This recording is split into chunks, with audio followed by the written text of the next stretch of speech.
దేవుని యొక్క వాక్యము ఎఫెసీ పత్రిక 5వ అధ్యాయము 9వ వచనం.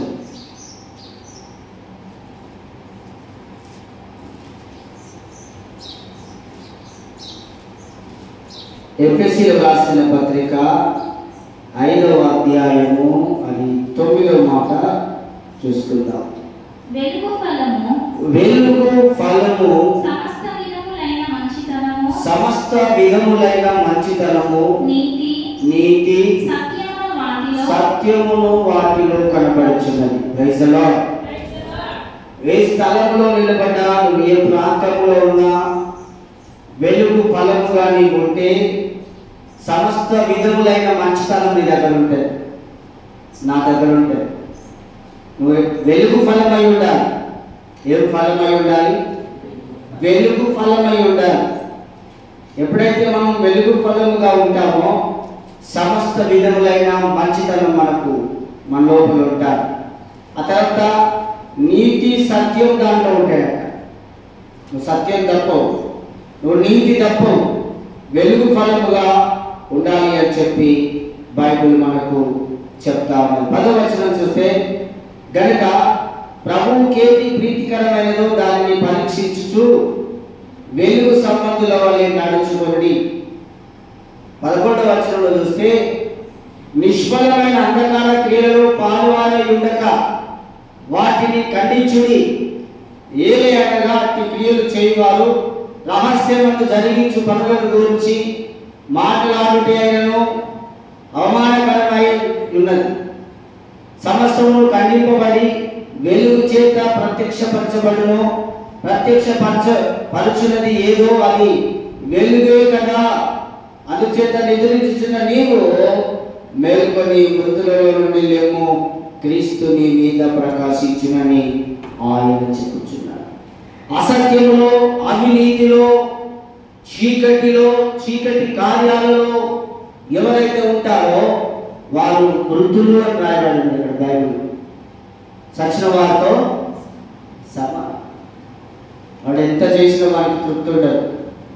మనుష్యుల మీద అసత్యముగా, అవినీతిగా ఏ బిడ్డ అయితే ఉంటారో వారికి సమాధానం ఉండదు.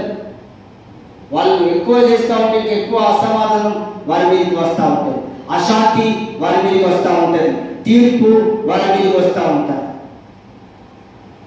అందుకని దేవుడు నీతో నాతో మాట్లాడుతున్న మాట, మీరు వెలుగు సంబంధులుగా ఉండండి, మీరు వెలుగు ఫలముగా ఉండండి. అనేక మంచి పనులు వాటిలో ఉండవని బైబిల్ చెప్తా ఉన్నది. హల్లెలూయా, ప్రైజ్ ది లార్డ్, హల్లెలూయా. చూడండి 13వ వచనంలో సమస్తము ఖండింపబడి వెలుగు చేత ప్రత్యక్షపరచబడును. చూడండి, అన్ని ఖండించబడతాయి, దేవుని యొక్క వెలుగు చేత ప్రత్యక్ష ప్రసారాలు అయితే మన గురించి ఏమైతే ప్రత్యక్ష ప్రసారం. పాస్టర్ వింటలేడు, దేవుడు వింటలేడు అనుకోవాలి. పాస్టర్ వినడు, ఇంకో సంఘ పెద్దలు వినరు, ఇంకో సంఘ పెద్దలు వినరు, ఇంకో విశ్వాసం వినరు. ఒక బిడ్డ గురించి మాట్లాడుకున్నప్పుడు, ఒక కార్యం జరిగిస్తున్నప్పుడు, కానీ ఏమని రాయబడిందంటే సమస్తమును ఖండింపబడి వెలుగు చేత ప్రత్యక్ష ప్రసారం చేయబడి. ఏంటంట? వెలుగు చేత ప్రత్యక్ష ప్రసారము చేయబడి. ప్రత్యక్షపరచినది ఏదో అది వెలుగే కదా, అందుచేత నిద్రించుచున్న నీవు మెలుకొని మృతులలో నుండి లేవు. ఇకనైనా చాలు నువ్వు చేసే కార్యాలు, రహస్యాలు. అమ్మా, ఇకనైనా చాలు నీ రహస్యం. ఏమని రాయబడినది? ఇకనైనా చాలు నీ చీకటి రహస్యాలన్నీ, నీ చీకటి కార్యాలన్నీ ఇకనైనా చాలు. వెలుగు వెలుగు ఏం చేస్తున్నాడు? వెలుగు ప్రత్యక్షపరచున్నాడు. ఏమని రాయబడినది? ప్రత్యక్షపరచబడును.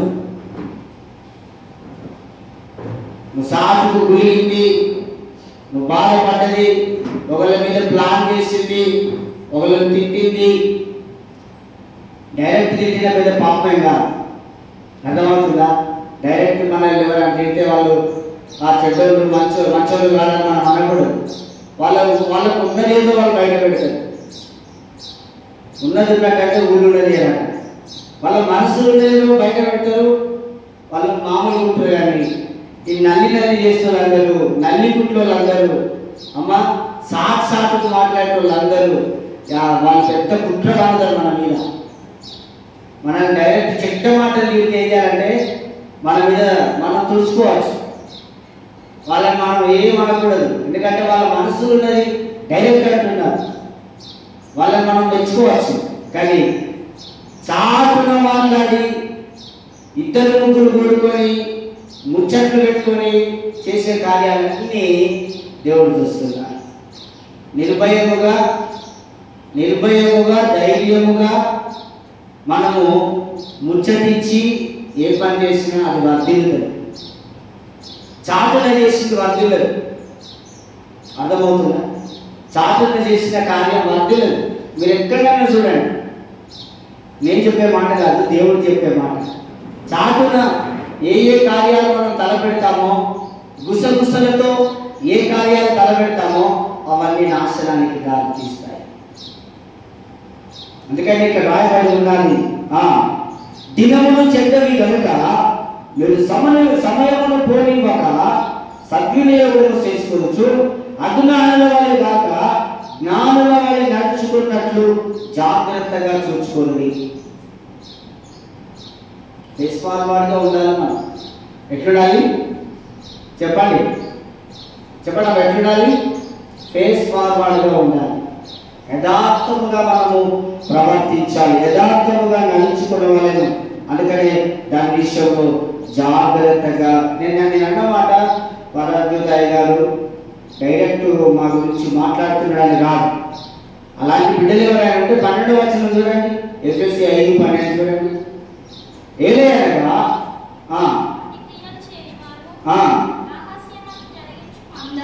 రహస్యమందు జరిగించు పనులను గురించి మాట్లాడుటైనను అవమానకరమైనది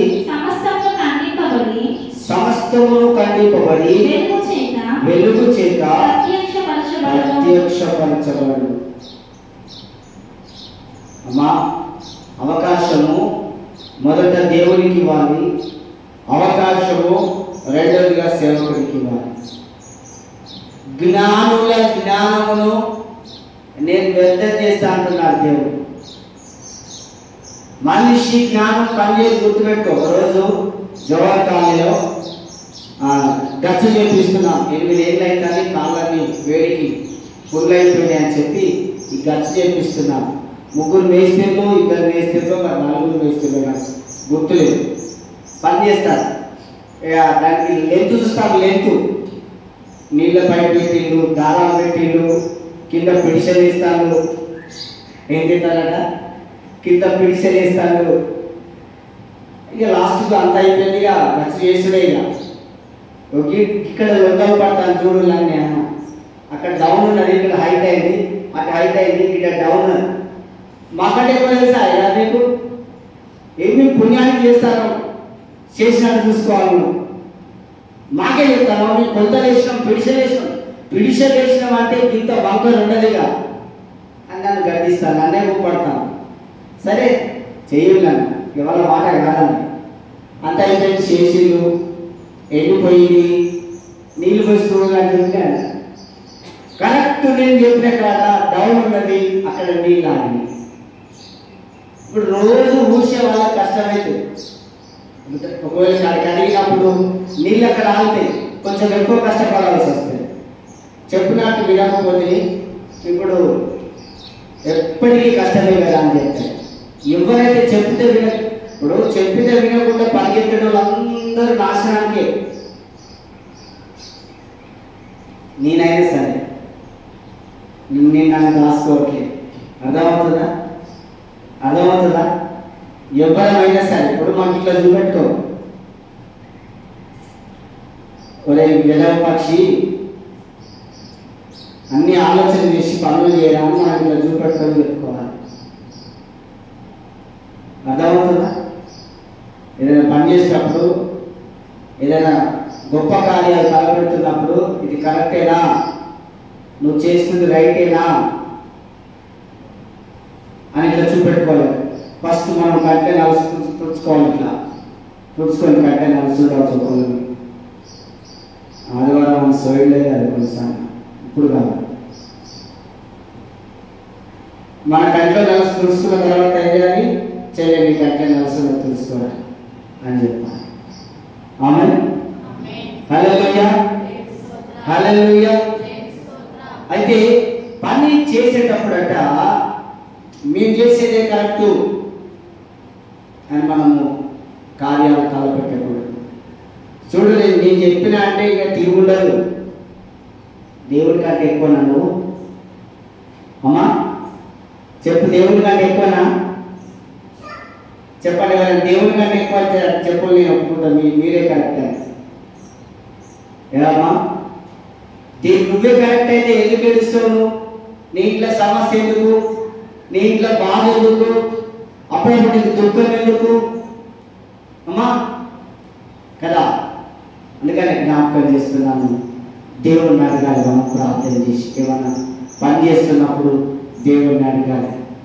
ఏదైనా మాట్లాడుకుంటున్నప్పుడు దేవుడు వింటున్నాడు అని మనం జాగ్రత్త పడాలి. అవునా కదా? కనుక మీరు అనుకుంటున్నవన్నీ, మీరు రహస్యవాన్ని చేసేది అన్నీ అవమానకరమై ఉన్నది. సమస్తమును ఖండించబడి వెలుగు చేత ప్రత్యక్షపరచబడును. ప్రత్యక్షపరచునది ఏదో అది వెలుగే కదా.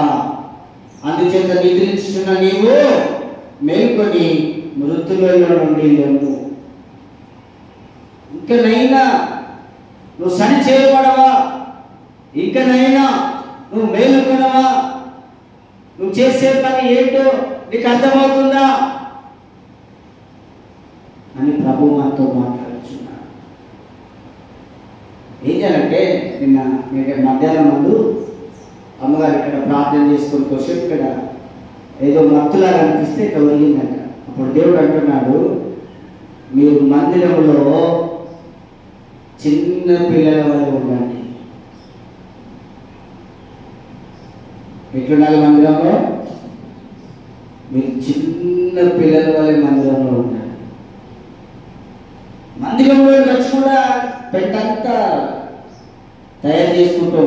ఎంతంతా ఆలోచన చేస్తూ ఉంటారు. అనగా మందిరంలోకి వచ్చి కూడా నువ్వు పెట్టెలు పెట్టుకొని రావద్దు, పెట్టగా నువ్వు ఆలోచించద్దు.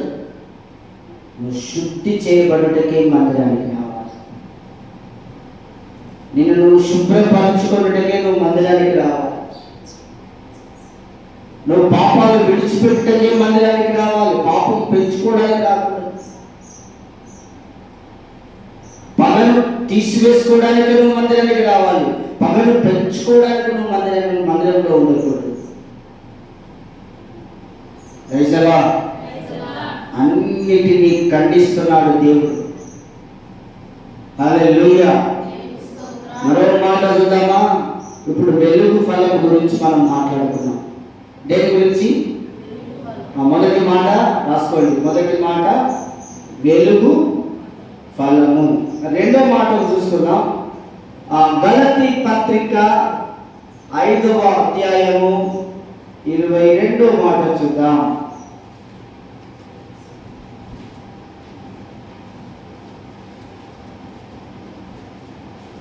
22వ వచనం.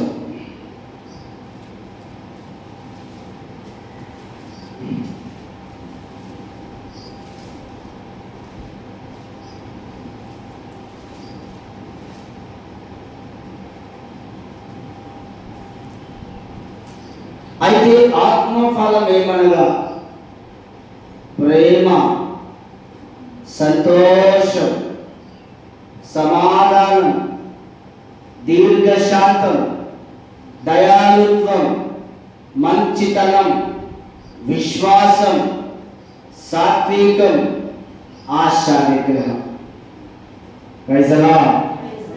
వీటన్నిటిని కలిపితే ఏమన్నట? ఆత్మఫలం. వీటన్నిటిని కలిపితే ఏమన్నట? ఆత్మఫలం. రెండో మాట ఏంటిదట? ఆత్మఫలంలో ఎన్ని మాటలు ఒదిగి ఉన్నాయో చూద్దాం. ఒకటి ప్రేమ, రెండవది సంతోషం, మూడవది సమాధానం, నాలుగవది దీర్ఘశాంతం, ఐదవది దయాళుత్వం, ఆరవది మంచితనం, ఏడవది విశ్వాసం, ఎనిమిదవది సాత్వికం, తొమ్మిదవది ఆశా నిగ్రహం.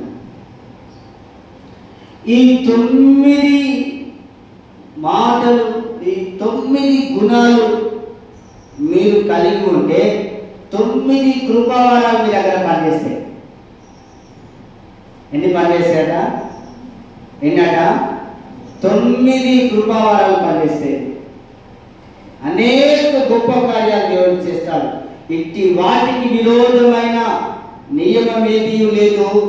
క్రీస్తు యేసు సంబంధులు శరీరమును దాని ఇచ్చలతోనూ దురాశలతోనూ సిలువ వేసి ఉన్నారు.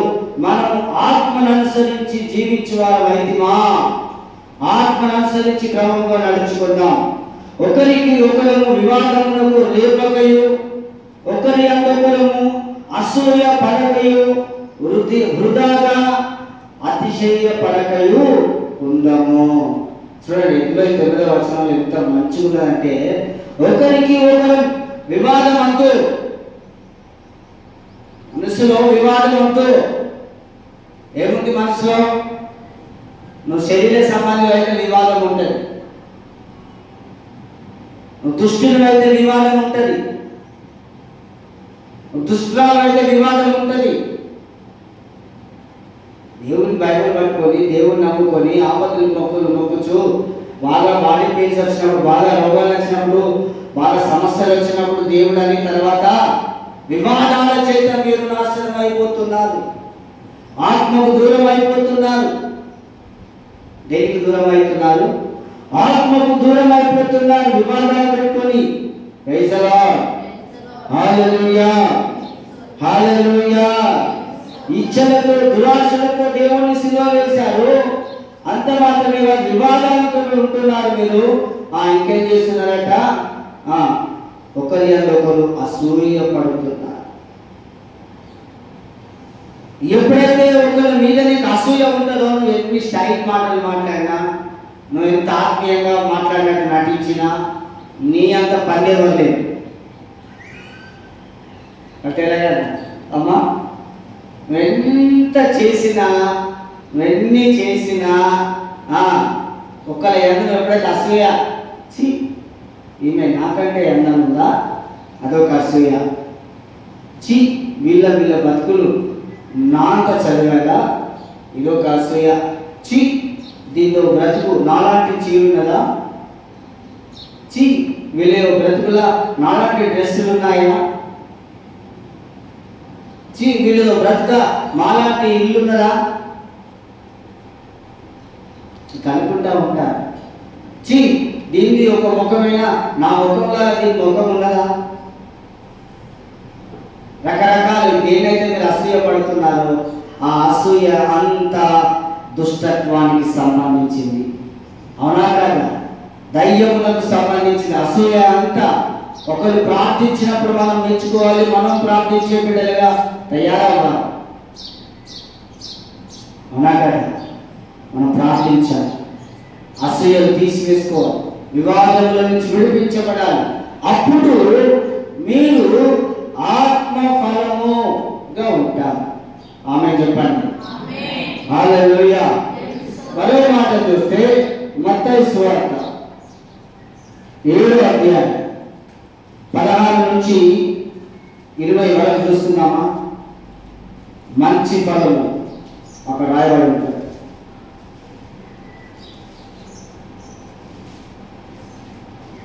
వారి ఫలము వలన మీరు వారిని తెలుసుకొందురు. వారి ఫలం వలన, వారి మాట వలన మీరు వాళ్ళని తెలుసుకుంటారు. ముండ్ల పొదలో ద్రాక్ష పండ్లైనను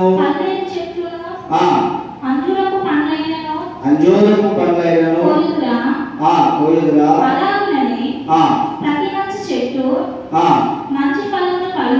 అలాగుననే ప్రతి మంచి చెట్టు మంచి ఫలములు ఫలించును, పనికి మాలిన చెట్టు కాని ఫలములు ఫలించును. ముక్కుతోటి మాట్లాడద్దు, కొందరు ముక్కుతోటి మాట్లాడతారు, కొందరు చెవులతోటి మాట్లాడతారు. చెవులన్నీ కదులుతాంటాయి మాట్లాడుతాంటే. కొందరు కళ్ళతోటి మాట్లాడతారు, కళ్ళన్నీ కదులుతాంటాయి. కొందరు తలతోటి మాట్లాడతారు, తలంతా కదులుతుంది మాట్లాడుతూ ఉంటే. అవునా కదా? నీ మాట క్లియర్గా ఉండాలి. ఎట్లుండాలి? ఎట్లుండాలట? ఎట్లుండాలి? క్లియర్గా ఉండాలి. పొద్దులేదో మాట నాకు గుర్తులేదు, మా వాడు ఏదో మాట్లాడాడు, అది నేను మాట్లాడేసరికి వాళ్ళు అక్కడ సీరియస్ అయ్యి ఏదో మాట నాకు గుర్తుకు లేదు. ఏ మాట అది? ఏదో మాట నాకు గుర్తు కావాలి, వాళ్ళకి గుర్తున్నా వాళ్ళు చెప్పట్లేదు. హల్లెలూయా. ఏం మాట అది? చెప్తలేదు. సరే, హల్లెలూయా. ముక్కుతోటి పండ్లతోటి మాట్లాడతారు కొందరు. పండ్లు లోపలికి ఉన్నా పండ్లు బయటకున్నా మన మాట క్లియర్గా రావడానికి మనం మాట్లాడాలి. అవునా కదా? మన మాట క్లియర్గా వినబడడానికి మనం మాట్లాడాలి తప్ప నాకు ఇక పండ్లు బయటకు ఉన్నాయి కదా నేను పండ్లతోటే మాట్లాడతా, నా పండ్లు లోపలికి ఉన్నాయా పండ్లతోటే మాట్లాడతా, నా ముక్కు లోపలి భాగం నాకే మీద అన్నట్టునని నేను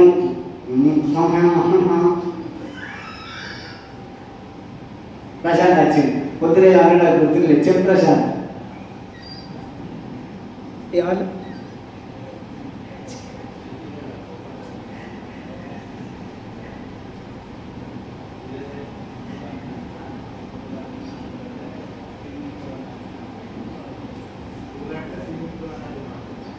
ఏదో అన్నాడు, గుర్తులేదు. అప్పుడే మస్తు చాలా జోక్ అనిపించింది. సరే, ఆ విషయం పక్కన పెడితే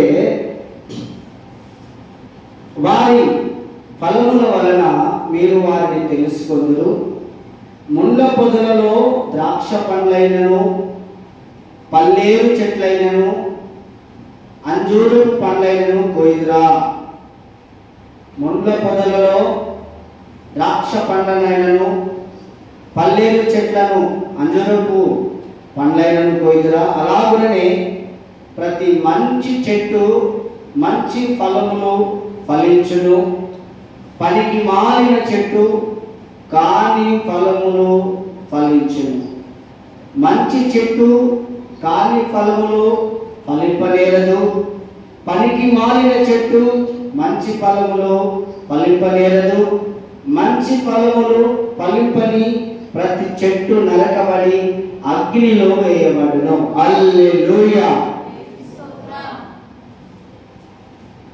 మంచివి కాని చెట్లు ఉన్నాయి, మంచి చెట్లు ఉన్నాయి. కొందరు చూస్తే అలా గుణం ఎప్పటికీ మారదు. వాళ్ళు ప్రయత్నం చేస్తారు, నేను మారితే బాగుండాలి. మోటు సామెతలు ఉన్నాయి చాలా ఈ విషయం చెప్పడానికి, కానీ నేను చెప్పలేను, ఎందుకంటే నేను దైవ సన్నిధిలో కూర్చున్నాను కాబట్టి. పుట్టింది మొదలుకొని వచ్చిన గుణం సత్యంత వరకు పోదు. దాన్ని పోగొట్టుకున్నాడు ఆత్మీయుడు. దాన్ని పోగొట్టుకోవాలి, మనం దాన్ని పోగొట్టుకోవాలి. మళ్ళీ మళ్ళీ ప్రయత్నం చేస్తూ ఉంటుంది ఆ గుణం మనల్ని ఏలుబడి చేయడానికి. అమ్మ ద్వారా ఒక గుణం తయారైతే, నాన్న ద్వారా ఒక గుణం తయారవుతూ ఉంటుంది. ఏంటిది? నిజమాబద్ధమా?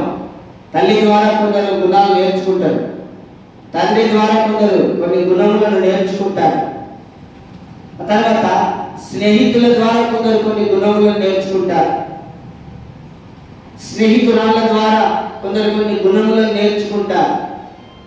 మనిషి యొక్క గుణం ఏంటిదంటే, అమ్మ కొద్దిసేపు ఒక 10 నిమిషాలు ఎదుగుతుంటానంటే వాళ్ళ మనిషిగా మారిపోతాం. మీరు ఎప్పుడైనా గమనించారా? ఒక 10 నిమిషాలు ఏదైనా వాతావరణంలో మనం ఉన్నామంటే ఆ వాతావరణము శరీరానికి వెంటనే ఇమిడిపోతూ ఉంటారు.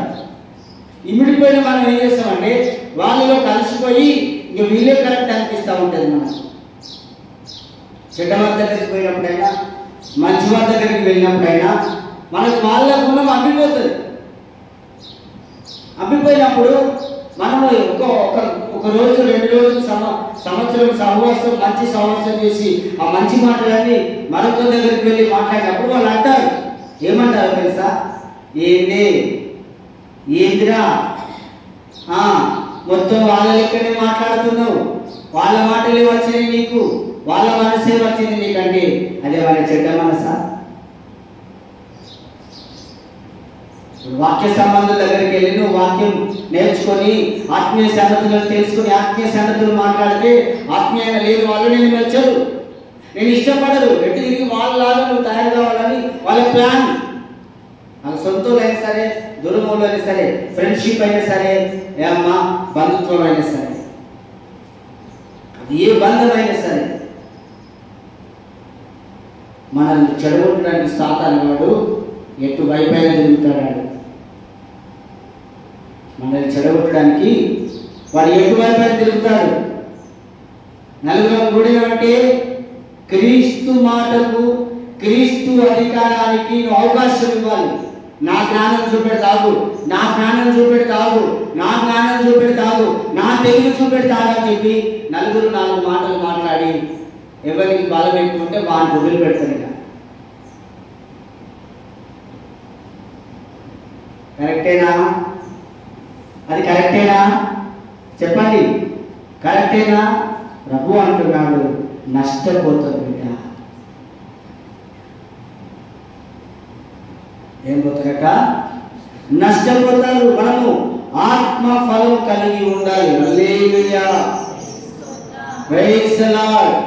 ఆ తర్వాత మంచి ఫలం కలిగి ఉంటే, మంచి ఫలములను మనము ఫలించితే నరకబడం మనము, కానీ ఫలములను ఫలించితే అమ్మ ఆ చెట్టు మంచి ఫలములు ఫలింపని ప్రతి చెట్టు నరకబడి అగ్నిలో వేయబడతాడు. 19వ వచనం చూసుకోండి. నరికి వేయబడతావా? ఒక్కసారే 20 ఏళ్ళు 30 ఏళ్ళు 40 ఏళ్ళు ఆ చెట్టు బ్రతుకుతుంది. చూసి చూసి చూసి చూసి చాలా సంవత్సరాలు చూశారు, ఇక చాలు ఈ చెట్టు నరికేద్దాం. యేసుప్రభు ఒక చెట్టుకు 3 ఏళ్ళ అవసరం ఇచ్చాడు. చెట్టు, ఆ ద్రాక్ష చెట్టు, అందులో చెట్టు పర్వాలేదు, ఏ తప్పదు అన్నట్టే ఉండదు ఆ చెట్టు. కానీ ప్రియమైన దేవుని పిల్లలాగా జ్ఞాపకం చేస్తున్నాను, 3వ సంవత్సరానికి చూసి ఆ చెట్టు నరికి అగ్నిగుండంలో ఉన్నాయి.